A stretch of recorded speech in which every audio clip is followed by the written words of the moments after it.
this night, yet thought I knew the way. The sin that promised joy in life had led me to the grave. I had no hope that you would own a rebel to your will. And if you had not loved me first, I would refuse you still. And hallelujah, all I have is Christ. Hallelujah, Jesus is my life.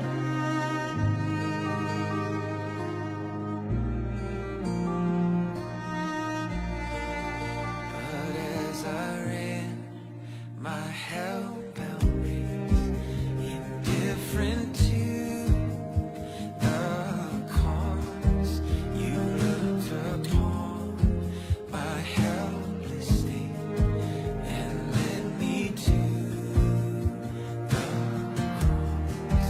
And I beheld God's love displayed. You suffered in my place. You bore the wrath reserved for me. Now all I know is grace. Hallelujah, all I have is Christ. Hallelujah, Jesus is my life.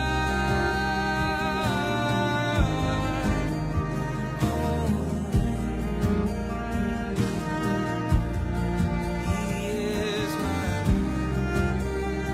I'm not my own. I'm not my own.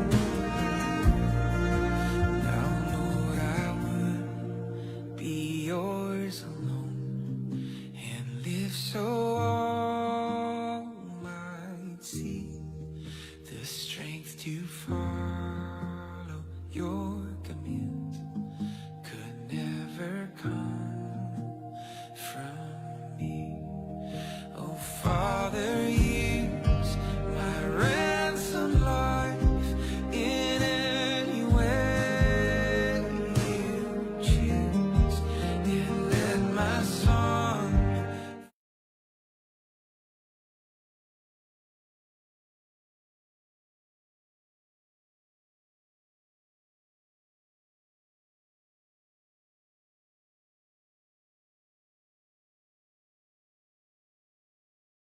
Newton's hymn breaks it up.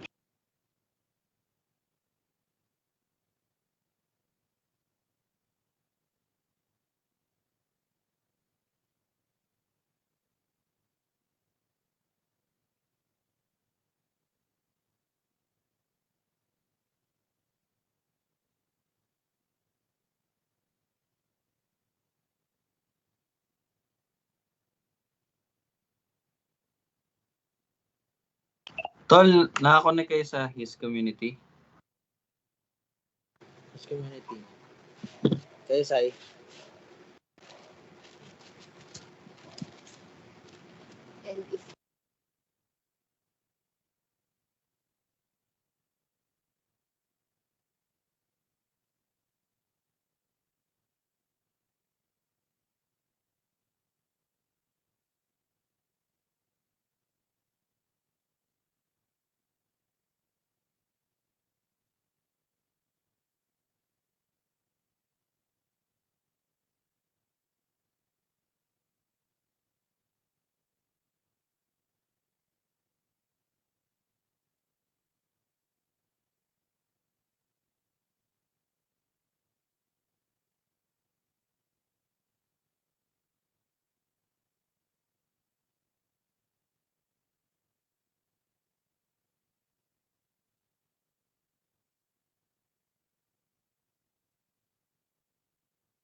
Sige.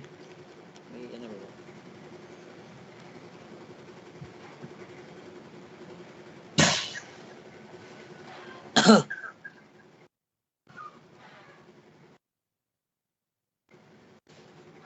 Okay. We will start sa ating pagpapatuloy ay sa baptism pa rin ni Jesus Christ. So kahapon na tapos na natin ang naging diskusyon natin kahapon is tungkol dun sa katuwiran at ito ay nararapat na gawin upang matupad ang buong katuwiran. So tinry natin pag-usapan at natutunan natin na ito talaga ang intensyon ng Panginoon na nagkatawang tao upang sa ganitong gawain. So, na-define doon yung gawain ng second person ng Trinity. Okay. And this time, mababasa naman natin on the next verses yung third person ng Trinity. So, again, one of our confession as Christians, we only believe in one God, but that God is in three persons, three distinct persons, Father, Son, Holy Spirit. And if you do not abide on such confession, so medyo delikado yung pag-claim mo na you are a Christian. So with that, yung mga nag-uphold sa Unitarianism, such as ano ba kilala nyo, Iglesia ni Cristo, ni Manalo, so they are not Christians simply because they do not know Christ. No? They believe on another or idol, no? Sabihin hindi Diyos. At alam natin ang isang idol ay walang kakayanan. Walang kakayanan. Ito ay hindi in-anoint, no? Not anointed by the Holy Spirit. So marami talagang tayong mga kakilala na nananatili sa ganoong katuruan, hindi dahil sila ay niloloko ng kung sino man, kundi sila mismo ay ayaw kumilala. Kasi ano ba ang turo sa atin ng total depravity? Total depravity po, it is una, kumbaga no one is capable to seek. So hindi lang ang total depravity po has two sides, no? The inability, no, wala pong abilidad o walang kakayanan, and also the unwillingness, hindi niya talaga will. Yun, ganun po kalubha, no, ang ating pagiging makasalanan, no? Talagang wala talagang magagawa ang isang patay. Yun yung definition talaga natin ng patay. Ang patay, wala talagang nagagawa. And with that, alam natin na si Jesus Christ, when He died, kung siya ay namatay sa krus Kalbaryo, hindi yun nangahulugan na siya ay tunay na namatay. Pag sinabi ko pong tunay na namatay, medyo re-revert ko po yung statement. Hindi po talaga siya nawala as other religion claims na nawala in existence, no? Yung false doctrine ng annihilation, yung biglang yung nawawala. So there never came a time na He did not exist. Same as all of us, no? Wala talagang magiging panahon na kung saan mawawala na lang tayo. We are eternal beings because that's how God created us. So yun, those are just confessions, and I hope and pray na you will uphold to those confessions, not because yun ang tinuturo sa inyo, ng simbahang ito, but because you know it. Alam mo ito at ito ang iyong pinaniniwalaan sapagkat ito ang inihayag sa iyo ng Panginoon.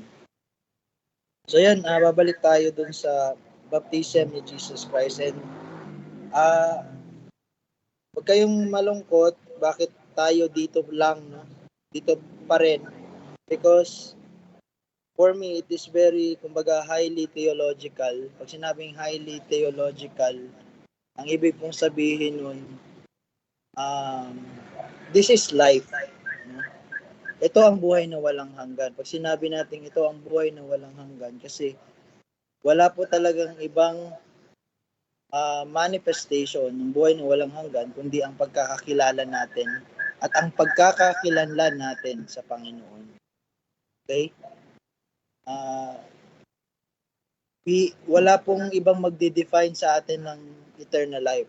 Eternal life is not after or yung afterlife. Hindi po yun ang ibig sabihin ng eternal life. Eternal life is given. No? From the moment you are not even the moment you are conceived, because prior to that you are given life by God. You have been chosen by God.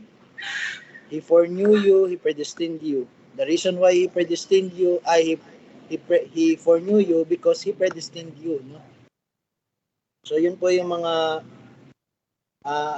confessions natin. So sana po we abide on those confessions. Not para hindi para sabihin na we are reformed, no? Hindi po 'yun ibig sabihin nun. Wala pong nagiging reform dahil nakakapag-aral sila ng mga theology, reform theology. Hindi po 'yun ang ibig sabihin. Pag sinabi pong reform, simply means every aspect ng ating buhay ay ginugugol natin. Lahat ng aspeto talaga wala tayong iiwan. Sa pamilya man yan, sa church man yan, sa pag-aaral man yan, o sa pang-araw-araw mo na ginagawa, even your own finances, every aspect. Kung sinabi pong every aspect, lahat po talaga eh. You try to be biblical. You always put your mind on what things you ought to put on your mind. Ano po ba dapat ang ipasok natin sa ating mga isip?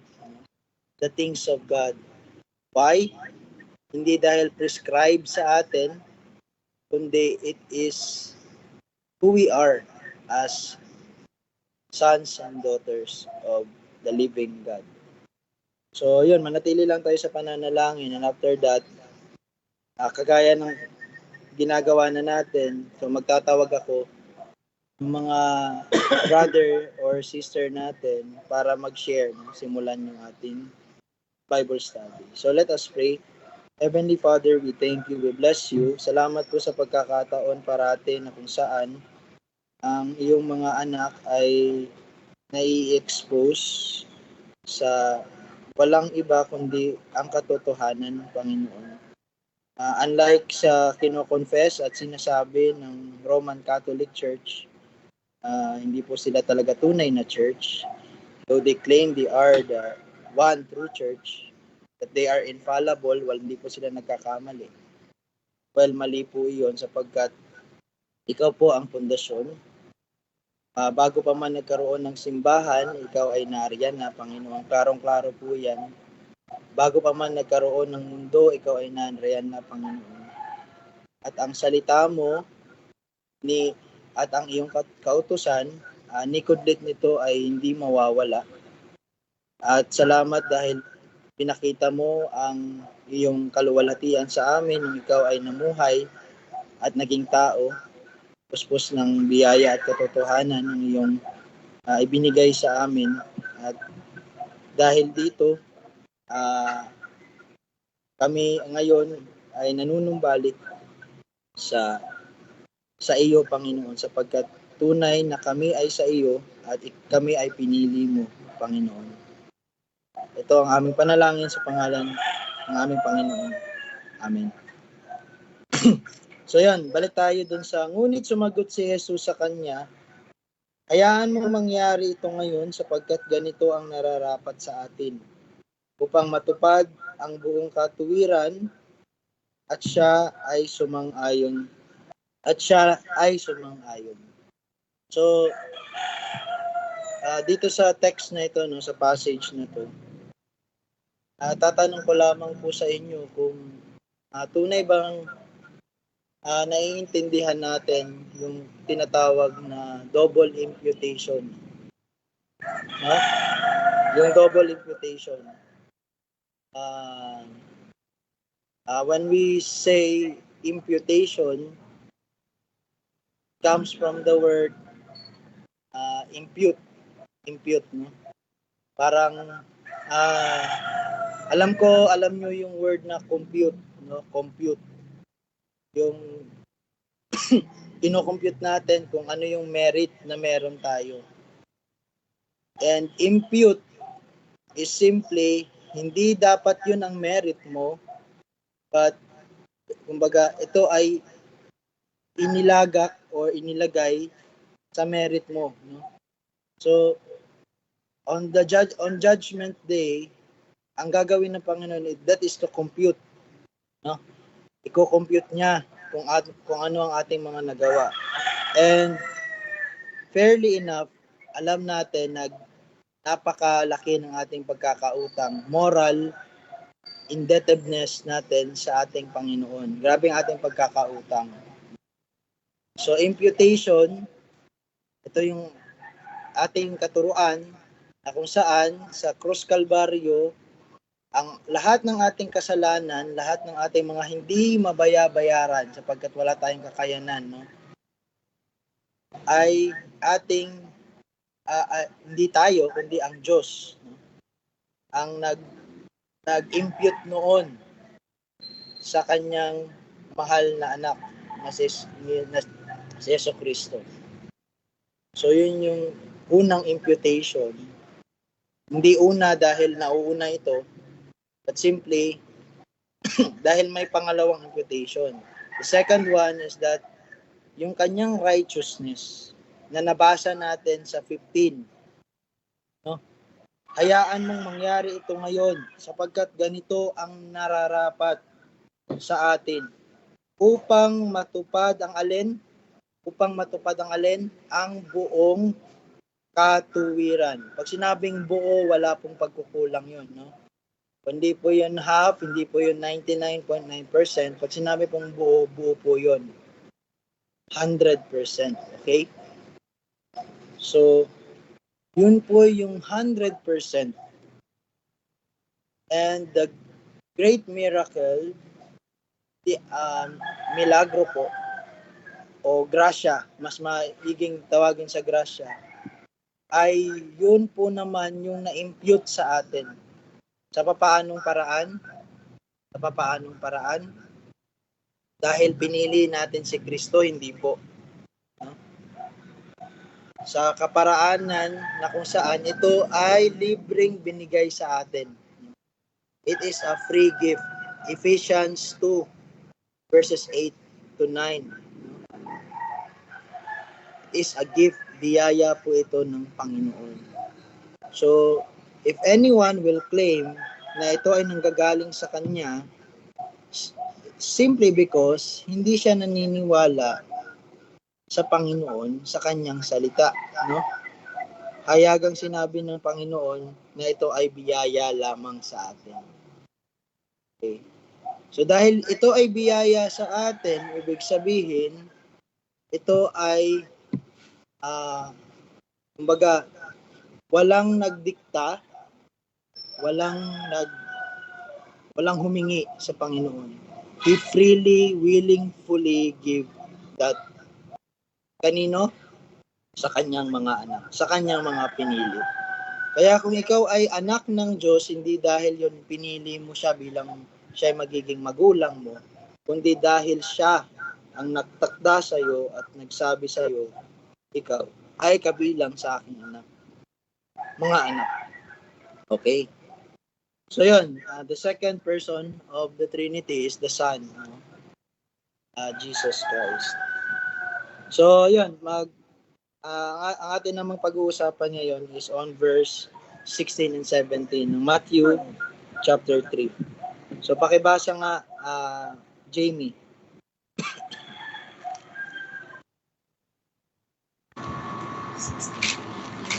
Matthew chapter 3:16 to 18. Nang mabautismohan si Jesus, kaagad siyang umahon sa tubig at nabuksan sa kanya ang kalangitan.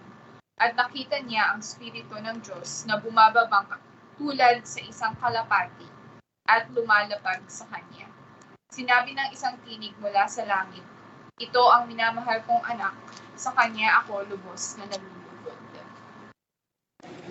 Okay? So that is the word. That is the word of our Lord. Nabasa natin yan dun sa tatlong accounts.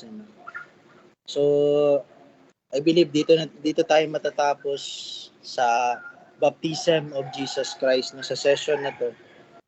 So, let us make time now to meditate on these very statements or word from our Lord. No? Okay. So, nangyari na yung pagbabautismo. Okay? At alam na natin kung ano ang kaibahan ng pagbabautismo ni Kristo sa pagbabautismo ni Juan. Okay? Actually, dito natin pala mas malalaman sa 16. Kung ano talaga ang ibig ipakahulugan ng baptism ni Jesus Christ. So, pero yung una, nahihayag na it is to fulfill all righteousness. All righteousness po. Lahat po, no? Wala po talagang natapon. Wala talagang nalagpasan. Ni isang kudlit, no? Ay hindi niya nilampasan. Christ fulfilled the law. Okay? So, anyone who would comment dito sa magbigay tayo ng komentaryo yon sa 16 and 17 and to exhort to everyone to sound doctrine regarding this passage. Sige. Sino ba? Sino bang matapang na tao? Kaya ako muna, tol. So, ayun. Good afternoon po sa lahat.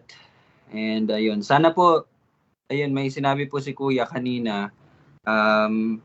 Marapatin ko lang po na ulit sa inyo. Yung ano po, no, yung imputation, yung doktrina ng pagsasalin.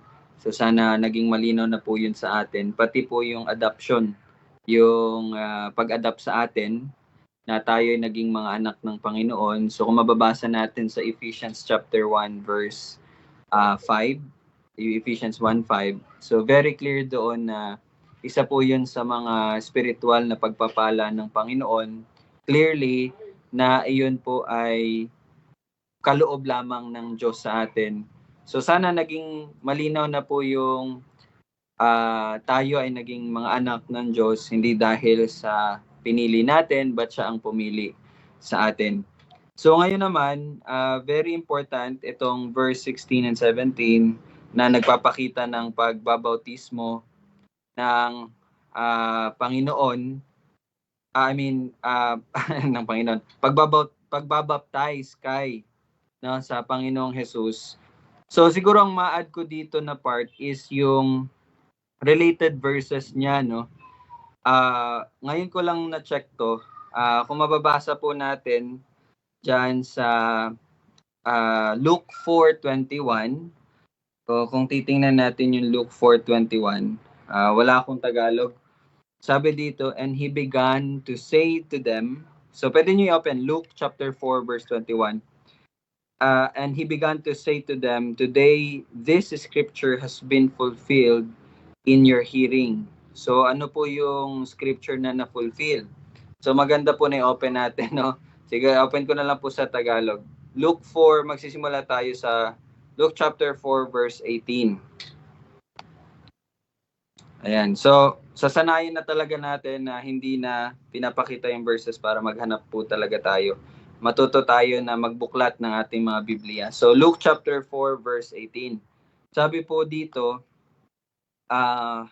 okay, maganda siguro kung okay, bigyan ko po kayo ng konteksto no nangyayari dito. So, ito pong Luke chapter 4 simula sa verse 16. Ito po yung pumasok ang Panginoong Hesus sa sinagoga. Ano po yung sinagoga? Sinagoga po is para siyang maliit na worship area ng mga Hudyo, pero ang pinaka-focus ng mga sinagoga kasi yung pagtuturo. Okay, sa temple kasi, yung sa templo na naka-located po sa Jerusalem, yun doon po talaga yung parang paghahandog, doon nangyayari yung mga paghahandog nila, pag-aalay, ganito, ganyan. Na yung mga sinagoga naman, parang mga ano siya, mga lugar kung saan nagtitipon-tipon yung mga Hudyo upang marinig nila yung pagbabasa ng salita ng kautusan at ng mga propeta. So yun po yung sinagoga. So yung Panginoong Hesus po dito sa Lucas chapter 4, siya po ay pumunta doon sa sinagoga at kumbaga siya po ay nagbasa. Okay? At sinabi dito sa verse 16, kung titingnan niyo po sa verse 16, tulad ng kanyang nakaugalian, so makikita niyo dito, ito na po yung parang usual na ginagawa and ng Panginoong Hesus. And actually, meron tayong record kay Lucas na sinasabi ni Lucas na nung siya ay, ilang taon po yan siya? 12 years old. Doon na siya nagsimula na pumunta sa sinagoga, na makinig sa mga nagtuturo, nakikipagdiskusyon pa nga siya, di po ba? So nakaugalian na. So ibig sabihin, usual ito na routine ng Panginoong Hesus nung simula nung 12 years old siya hanggang sa dito dumating yung nagsimula na siya sa kanyang ministeryo. And then tumindig siya upang magbasa, no? Tingnan niyo yung verse 17, at ibinigay sa kanya aklat ni propeta Isaias. Binuksan niya ang aklat at natagpuan ang dako na kung saan ay nasusulat ang Espiritu ng Panginoon. Verse 18, ang Espiritu ng Panginoon ay nasa akin sapagkat ako'y hinirang niya upang ipangaral ang magandang balita sa mga dukha. Ako'y sinugo niya upang ipahayag ang paglaya sa mga bihag at ang muling pagkakaroon ng paningin ng mga bulag upang palayain ng mga naapi, upang ipahayag ang taon ng biyaya mula sa Panginoon. At kung pagpapatuloy natin sa verse 20, isinara niya ang aklat, isanauli ito sa tagapaglingkod at naupo, at ang mga mata ng lahat ng nasa sinagoga ay nakatutok sa kanya. At ano pong sinabi niya? Verse 21, at siya'y nagsimula magsabi sa kanila, ngayon naganap ang kasulatang ito sa inyong pandinig. So makita nyo dito, kung babalikan nyo sa verse 18, ang Espiritu ng Panginoon ay nasa akin.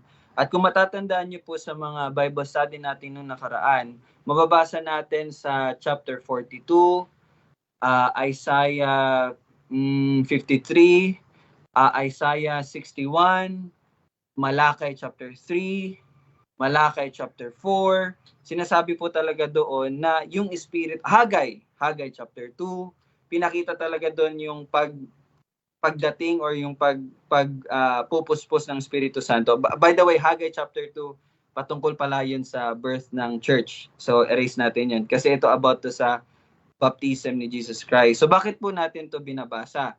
Masasagot natin yan kung babasahin natin yung Acts. Punta tayo sa Acts chapter 10, verse 38. Acts chapter 10, verse 38. Mga Gawa chapter 10, verse 38. Anong sabi dito? Pasensya na sa online, hindi ko na manavigate kasi para mabilis. 38, sabi dito, okay, mas maganda kung mabasa din natin yung sa 37, Acts chapter 10 verse 37. 'Di ba? Napakaganda niyo tingnan, hinahanap niyo yung Bible verse. Ganda tingnan. Anyway, Acts chapter 10 verse 37, nalalaman ninyo na ipinahayag ang salitang iyon sa buong Judea, simula sa Galilea, pagkatapos ng bautismo. You see? Ito yung reference. Pagkatapos ng bautismo na ipinangaral ni Juan. So makita nyo, binanggit yung pagbabautismo ni Juan sa Panginoong Hesus. And in verse 38, kung paanong si Jesus na taga Nazaret ay binuhusan ng Diyos ng Espiritu Santo at ng kapangyarihan. So ito yung tinutukoy dito ni Lucas na sinulat niya, mga Gawa chapter 10. Ito yung time na kung saan si Lola nandun po sa Kala Jamie. Andito. Apo. Si Lola hanap. Lola, hanap ka po ni Tita Joji. Okay, so anyway, patuloy po tayo. Sabi dyan, no, so yun yung tinutukoy. And tingnan nyo sa verse 38, kung paanong naglibot siya na gumawa ng mabuti at nagpapagaling ng lahat ng mga pinahihirapan ng dyablo sapagkat kasama niya ang Diyos. So ano yung pinapakita po dito? So dito sa verse 38, yung nangyari na itong pinag-uusapan natin ngayon sa Matthew 3:16-17, meron po tayong mga iilan na masasabi dito. Una is, again, ito yung kung babasahin natin sa John chapter 1 verse 29 to 33. Kung natandaan nyo na binasa natin doon sa John, 'di ba sinabi ni John na yun yung naging patotoo ng Panginoon kay Juan na tagapagbautismo upang ipakita na si Jesus nga yung sinasabi na Mesiya. Diba tatandaan niyo yung sinabi ni John sa John chapter 1? Sinabi niya na ang nagsugo sa akin na nagsabi na kung sino ang dapuan ng Espiritu Santo at manatili, siya ang magbabautismo sa Espiritu Santo. Yun yung sinabi sa John chapter 1 verse 33. Di ba ba? So, kung makikita nyo, isa yun sa mga importance ng baptism ng Panginoong Jesus. And specifically, yung nakita dito na bumukas yung langit, dumapo yung Espiritu Santo, and then verse 17, narinig ang isang tinig at nagsasabi na ganito ganyan. So one of the importance is para po ituro kay Juan na tagapagbautismo at para na rin po sa atin na nagbabasa ngayon ng salita na si Jesus nga po ang nagbabautismo sa Espiritu Santo. That's one thing. And yung binasa natin sa Luke chapter 4 and Acts chapter 10, yun ang nagpapakita na itong nangyaring pagbautismo at yung pagdating ng banal na Espiritu Santo sa Panginoong Jesus, ito yung sinasabi na anointing. Mamaya i-explain niya ni Pastor Jello yung anointing. Ano yung sa Tagalog, Tol? Pagpapahid ng langis kasi yan sa Tagalog, di ba? Parang gano'n. Hindi ko alam yung Tagalog, basta yung anointing. Parang pagbabasbas. Oo. So yung nangyari po dito na dumapong Espiritu Santo, pagbabasbas po ito sa Panginoong Jesus upang gawin yung nakatakda niyang gawin. Now, bakit po natin ito nasabi? Always remember po, no, ang ating Panginoong Jesus, siya po ay Diyos na naging tao. Hindi nawala ang pagiging Diyos niya nung siya ay tao dito sa mundong ito. But always bear in your mind na lahat po ng ginawa niya ay ayon po sa kalooban ng Diyos Ama sa pamamagitan ng kapangyarihan ng Espiritu Santo. So the anointing of the Holy Spirit, dito na nangyari sa baptism ni Jesus Christ is very important kasi, again, ulitin ko po, lahat po ng ginawa niya ay sa pamamagitan ng lakas or kapangyarihan ng Espiritu Santo naayon sa kalooban ng Diyos Ama. And so, ang Panginoong Hesus ay ang naging perfect example para sa bawat isa sa atin kung paano mamuhay ang isang binuhay ng Diyos or anak ng Diyos na naayon sa kapangyarihan ng Espiritu Santo. We do all things through Christ, yes. And ibig sabihin din po nun, ginagawa natin yung mga bagay-bagay ayon sa kapangyarihan ng Espiritu Santo. Kaya nga 'di ba, lagi nating sinasabi, manatili tayong puspos ng Espiritu Santo. Lagi tayong mag-surrender, lagi tayong lagi natin, ano ba yung Tagalog ng yield? Kumbaga, yield. Ibig sabihin sa Tagalog ng yield, give up.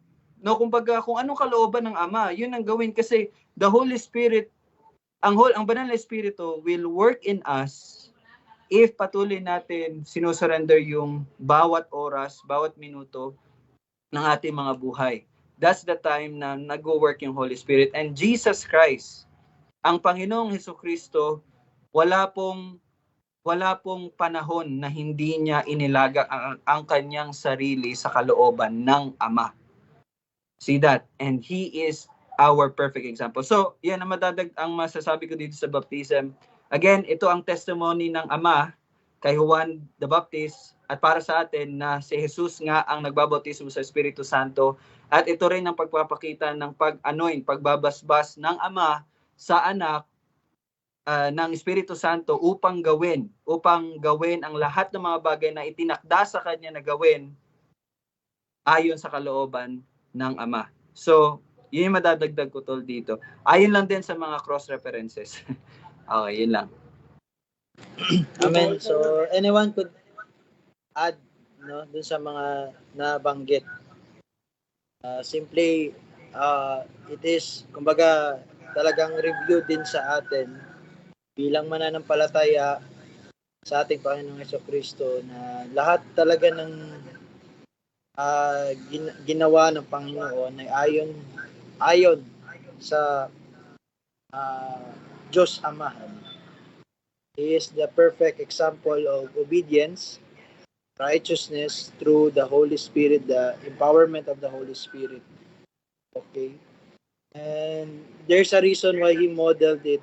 Kasi, kumbaga, kung noon siya ay nagsasalita sa atin sa pamamagitan ng mga prophecies, but now it is the Word revealed in flesh. And ito ay ating natunghayan, hindi natin natunghayan pero alam natin na itong kasulatan na ating binabasa ngayon ay galing doon sa mga tao na nakatunghay ng, kumbaga, personal nilang nakita, it is from them. And the trustworthiness, yung pagkakaroon ng kredibilidad ng salita, ng bawat salita na ating nababasa, So I hope and pray na to each of us na nandito, we are that kind who truly believe in what is written in the words, yun nga, sa canon na meron tayo na binigay sa atin ng Panginoon. And even that is a mystery, bakit tayo naniniwala sa 66 books?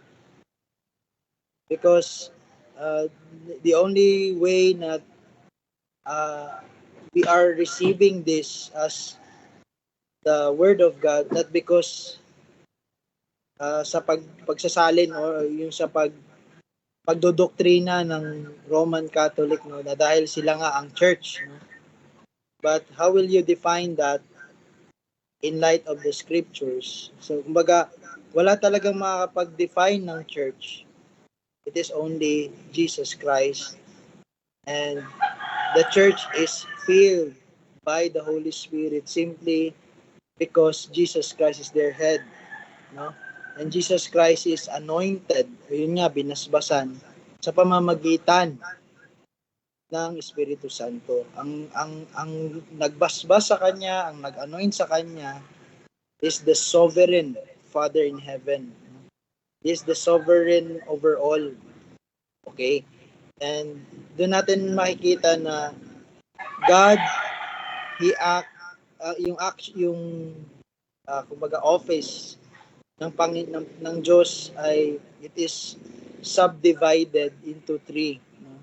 Meron talagang Ama, Anak, at Espiritu Santo. Okay? So, we can clearly, kumbaga, klaro ito sa atin sapagkat this is sound doctrine. Kumbaga, ito talaga yung turo ng Panginoon. So, hindi talaga tayo magkakamali din. Kasi the word is infallible. Hindi siya nagkakamali. Okay? So, okay. Maganda yung pagkakalatag sa atin yung sa Lucas 4, Luke chapter 4 na kung saan nagbasa siya sa Nazareth na iyon at sa sinagoga yung setting. Tapos si Lucas din na nagsulat ng Acts of the Apostles ay yun nga inilathala niya rin doon sa chapter 10 naman na verse 37 ang sabi doon ano ba yung words nun? Teka lang, i-review ko lang. mga gawa 10:37 37-38.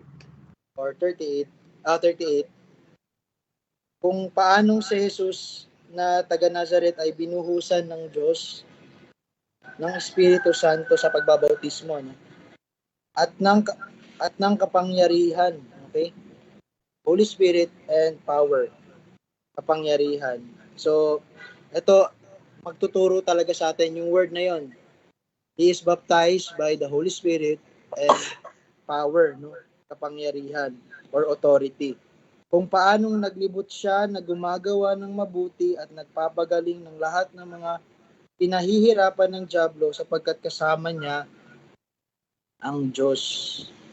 So actually, ito yung reference text to that verses na meron tayo na inaaral natin sa Matthew 16, tama ba?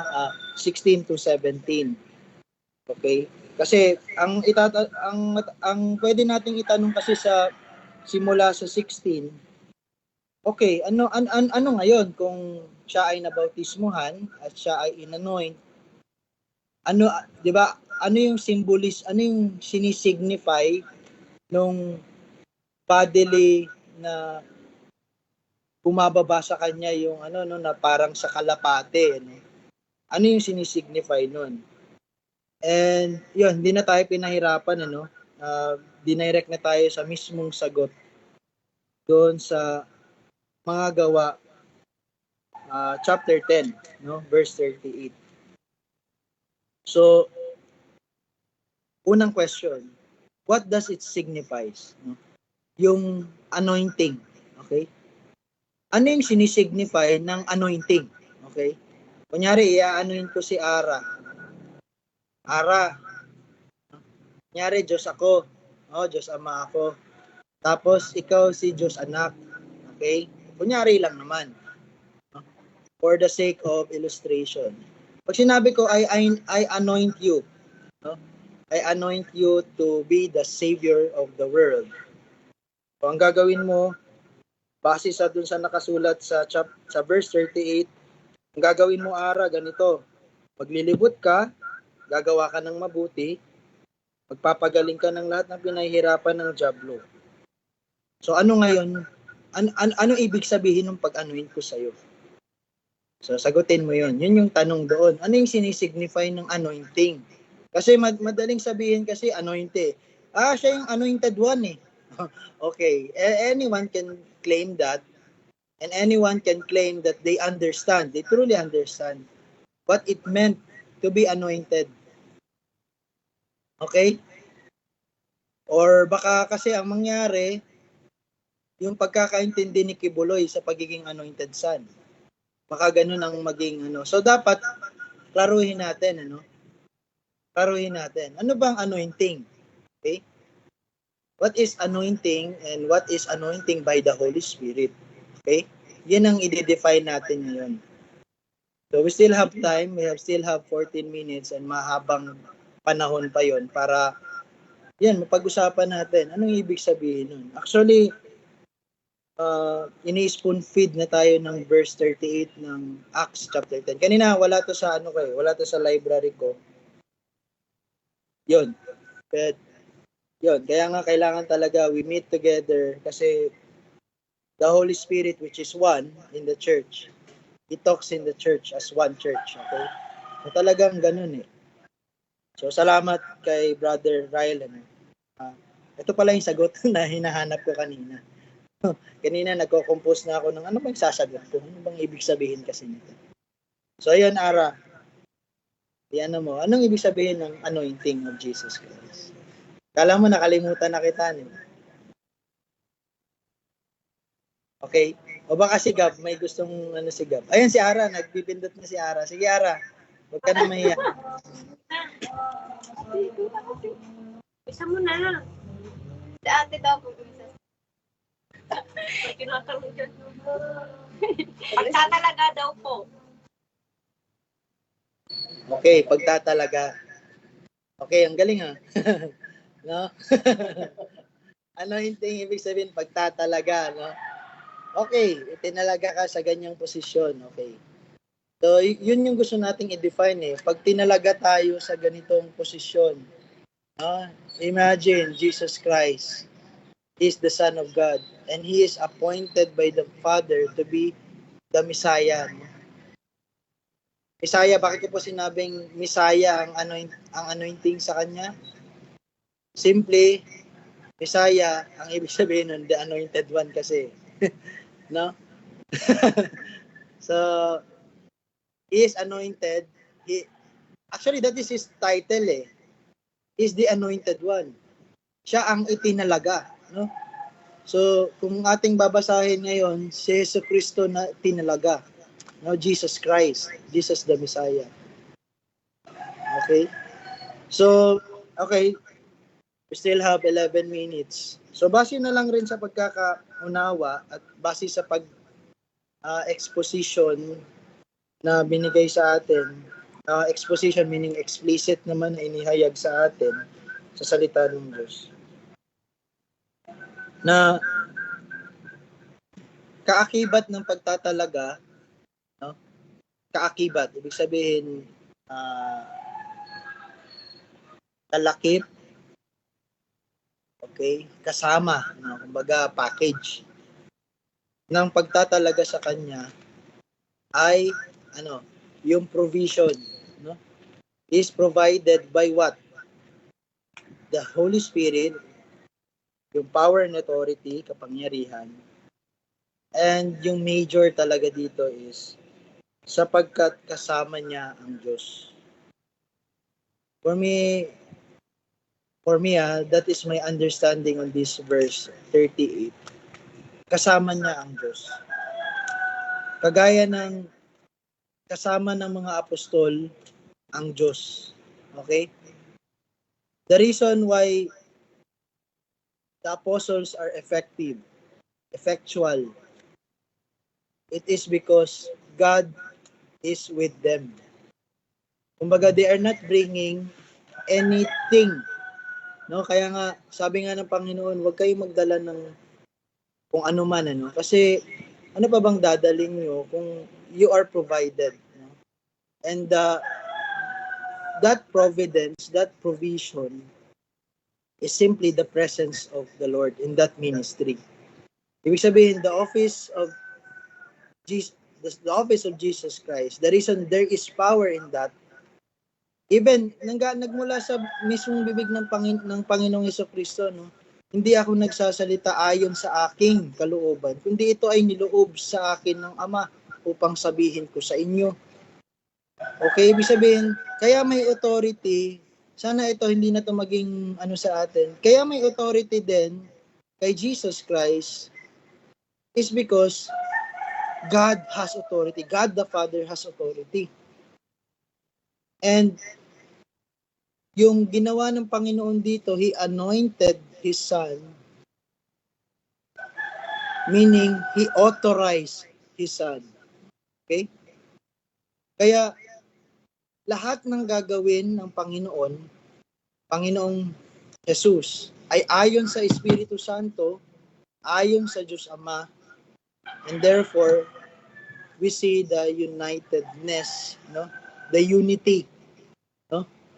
In the three persons of the Godhead, no?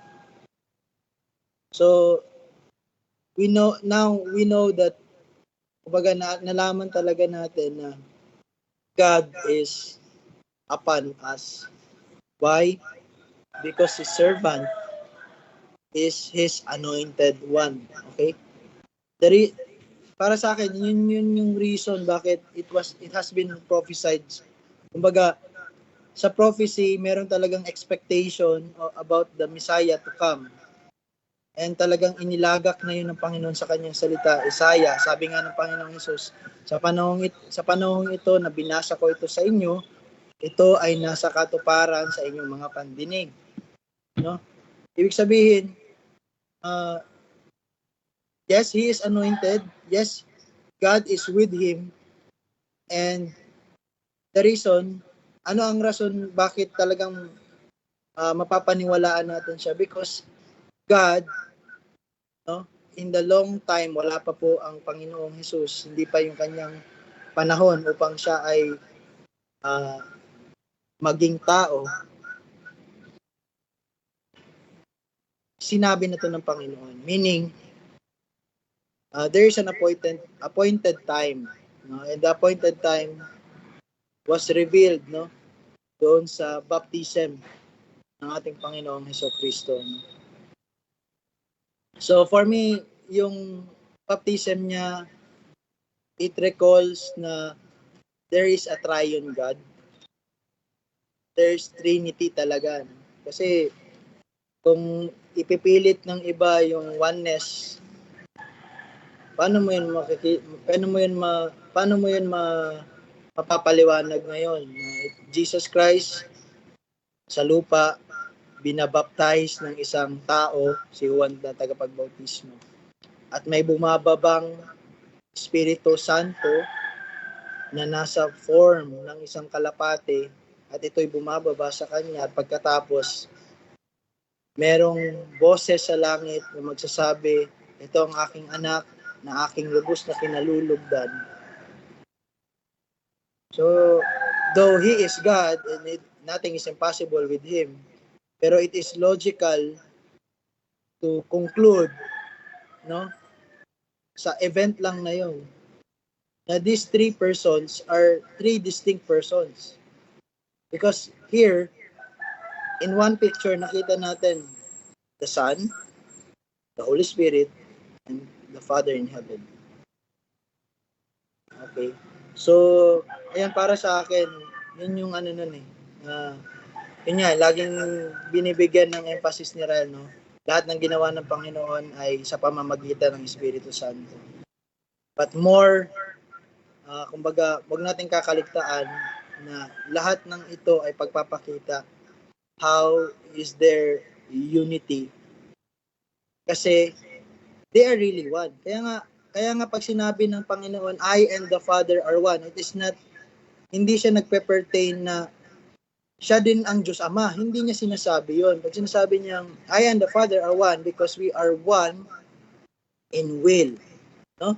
One Lord willing. No? Kaya pag sinasabi natin, Lord willing, pag sinabi natin Lord willing, hindi lang natin sinasabi, Jesus Christ will, Jesus Christ wills it. But masasabi talaga natin that because Jesus Christ wills it, and therefore, God the Father wills it, also, God the Holy Spirit wills it to be done. Though, three distinct operations, three distinct offices, but we know that there is one God who is operating.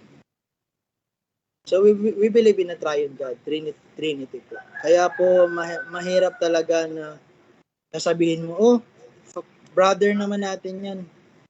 How are you sure? Are you sure of that?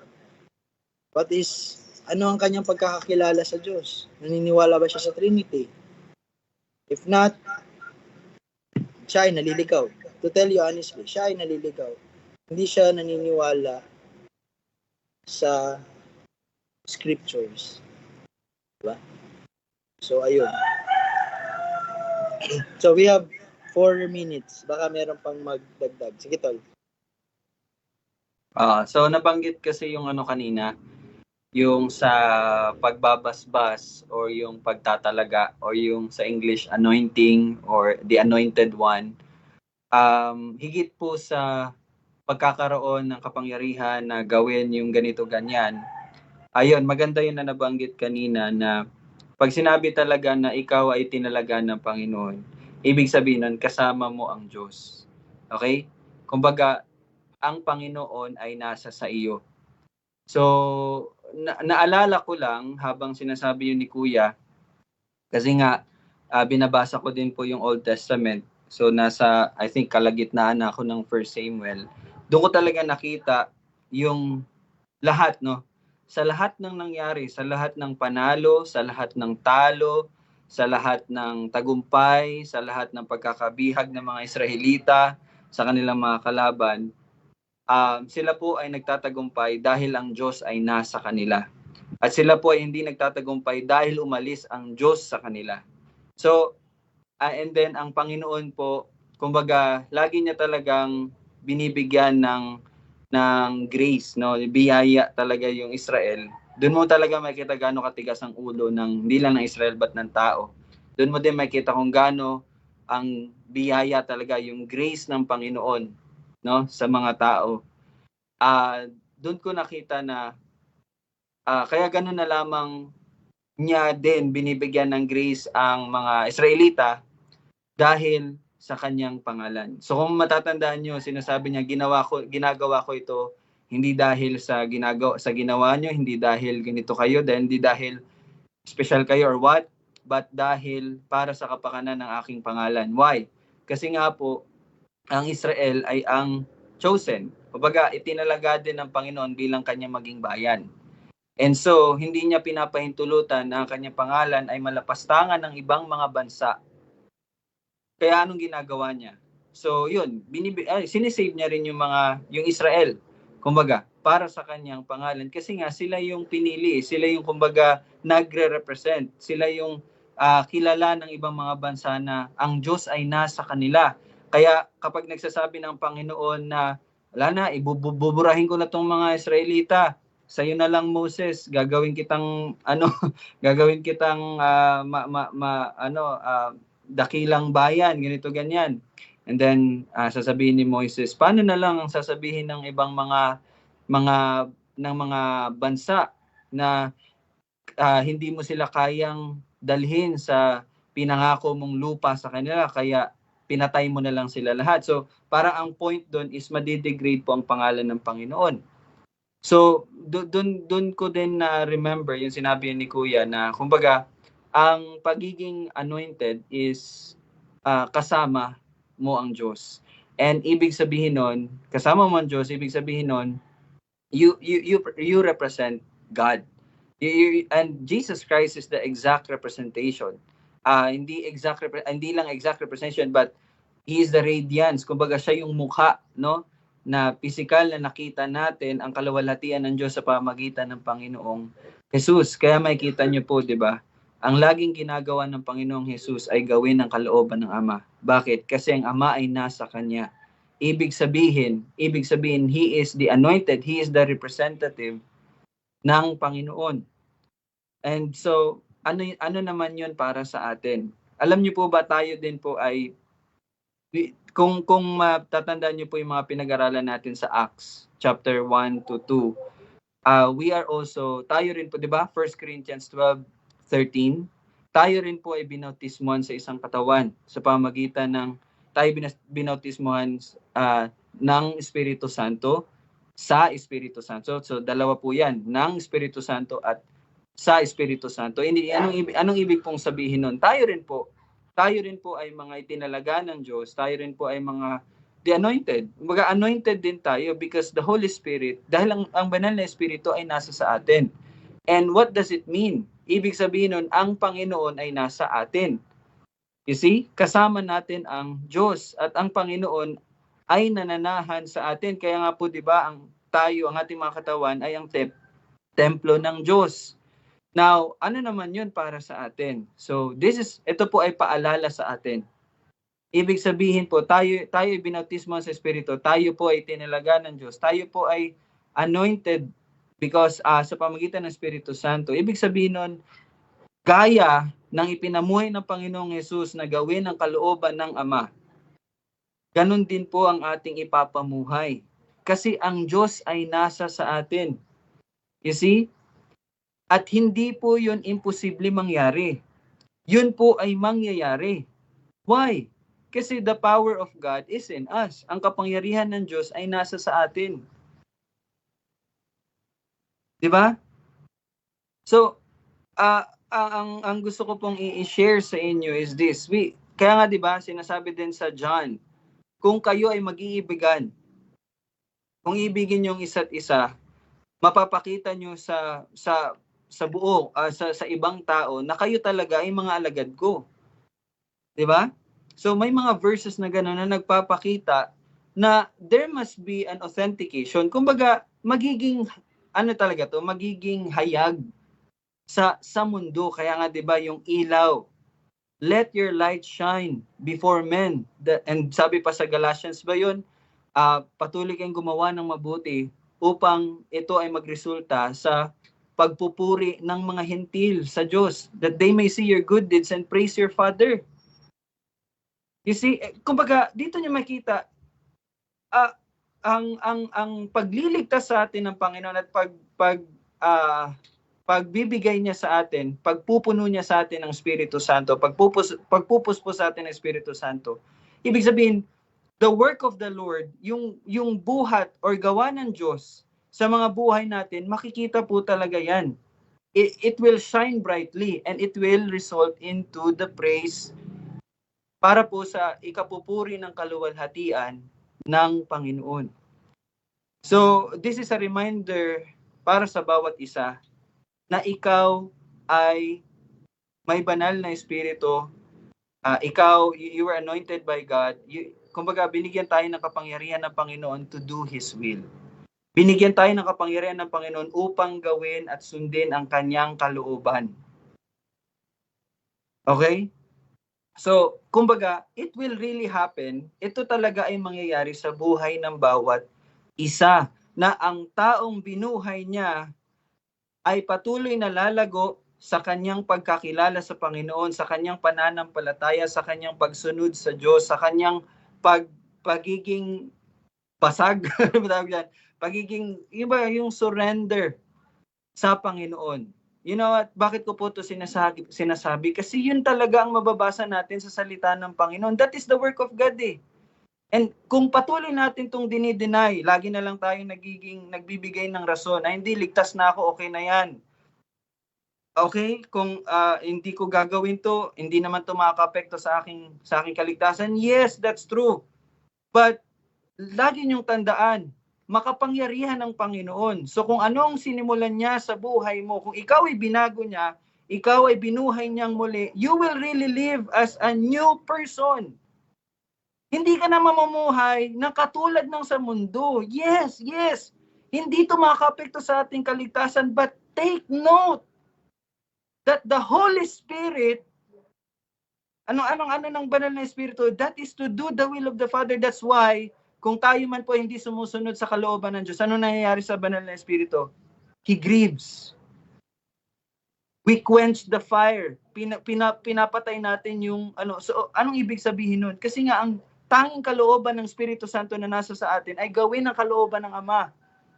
And He grieves because hindi tayo nag-yield, hindi tayo nagpapasako. Yes, hindi nawawala ang kaligtasan. Pero do not make that excuse to live a carnal life. Do not make that excuse to live a worldly life. Do not make that excuse not to read the Word every day. Do not make that excuse not to pray every day. Kasi patunay lang yan na pinapakitan mo na walang kapangyarihan ng Diyos sa buhay mo. You see? I believe in the power of God. So kung ako ay binuhay niya, ako ay mamumuhay na isang buhay. At yan ay makikita sa aking pamumuhay. At anong ibig sabihin ng namumuhay bilang buhay? You do the will of the Father. You do not allow yourself to be like the world. But you let yourself to be a manifestation of the Word, hindi ng mundo. Do not make that excuse, mga kapatid. Do not make that excuse. Na yes, ligtas ka na, okay na. Okay na ako. I can do all things. Do not make that excuse. So, yun lang kasi nga kasama natin ng Diyos eh. Kasama natin ng Diyos.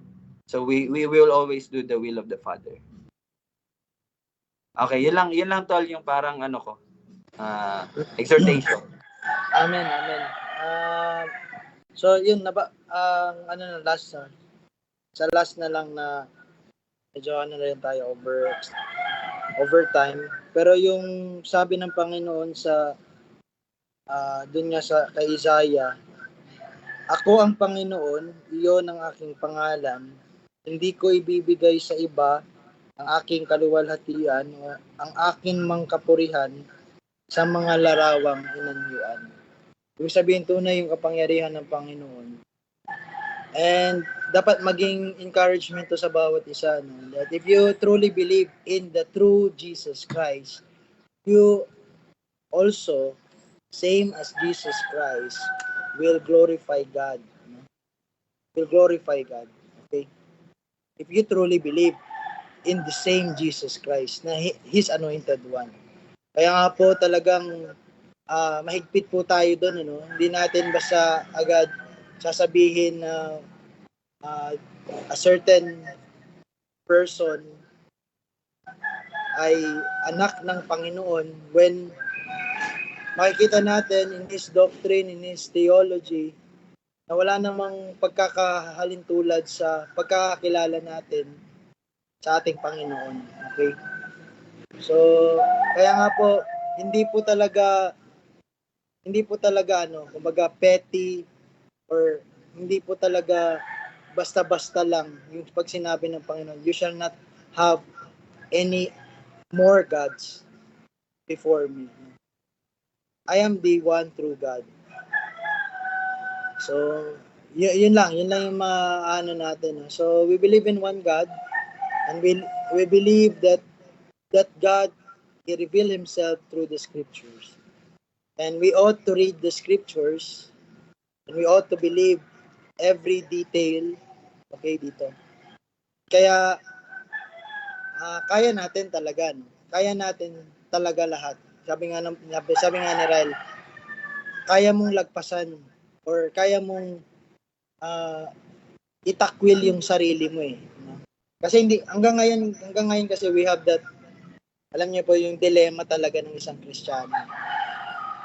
Ayaw niya na sa mundo, pero siya ay nasa mundo. Ayaw niya na sa kanyang kasalanan, pero siya ay nasa vessel ng makasalanan. And so, every day is a battle, but because Jesus Christ is victorious, therefore you are as well. You are victorious. So, yun lamang po yun. Hindi po kayo binibigyan ng mas pabigat. Nandyan na po yan eh. Hindi tinanggal ng Panginoon yung yoke. Ang ginawa ng Panginoon, siya ay kasama nating magpapasan yoke na yun. Kaya nga magaan eh, sabi niya eh. My yoke is easy and my burden is light. Why? Dahil ba pinagaan niya? No. Because siya Diyos. No? He can carry anything. No? Ano ang kanyang binuhat? All of our sin, the sin of the elect, lahat binuhat niya. Do you see how weighty it is, no? Kaya nga sabi niya, Father, Father, why have you forsaken me? Because that is the weight of dying on the cross, being a curse. No? He knew no sin. He became sin, who knew no sin, that we might become the righteousness of God in Christ, in Him. So that's the message, that's the gospel. So, sana hawakan niyo yung gospel niyo and share it to your friends, share it to your loved ones. So it won't hurt, no, to share it to them. Kung ayaw nila, hindi dahil ayaw nila, kundi dahil hindi sila pinili ng Diyos. Yun lang yun. The power, authority belongs to God alone. So let us pray. Father in heaven, we bless you, we thank you. Salamat, Father, na makakatulog kami ng mahimbing sa aming mga bed, sa aming mga higaan, kasi ikaw ang Diyos na may control sa lahat. Ikaw ang Diyos na nagtalaga sa lahat at iyong itinalaga ang iyong anak na si Jesucristo upang siya ay Diyos na nagkatawang tao, siya ay naglibot upang ang mga bulag ay makakita, ang mga bingi ay makarinig, at ang mga patay ay muling mabuhay sapagkat nakita namin ang kanyang muling pagkabuhay on the third day sapagkat it is impossible for death to hold him. Why? Because he is sinless. And more than that, he is righteous, Panginoon. And that righteousness being imputed to those who believe in him. Therefore, once saved, always saved because of that righteousness, that divine righteousness not self-righteousness. And kung meron man dito na nananatili sa self-righteousness, Lord, rebuke him. Rebuke him, Father. It is not our righteousness. It is your righteousness. Ito ay yung katuwiran, Panginoon. At ito ay habag at grasya mo na ito ay ibiyaya mo sa amin. Bilang ngayon ay aming katuwiran. Nangangahulugan ng aming katuwiran, it is an alien righteousness. Hindi po ito nanggagaling sa amin. Kundi ito ay iyong ibinibigay sa amin, iyong idinadamit sa amin, Panginoon. So that in the day of judgment, Panginoon, as you said in Romans 8, there is no condemnation for anyone who is in Christ. And we are in Christ, and we believe Him, we believe His salvation. Salamat, Panginoon. Itong aming dalangin sa pangalan ni Jesus. Amen at amen. Bye-bye. Happy Fiesta. Kabkaben.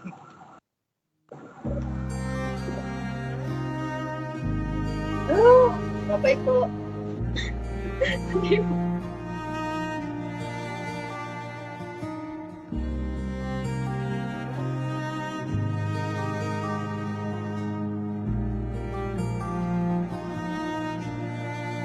I once was lost in darkest night, yet thought I knew the way.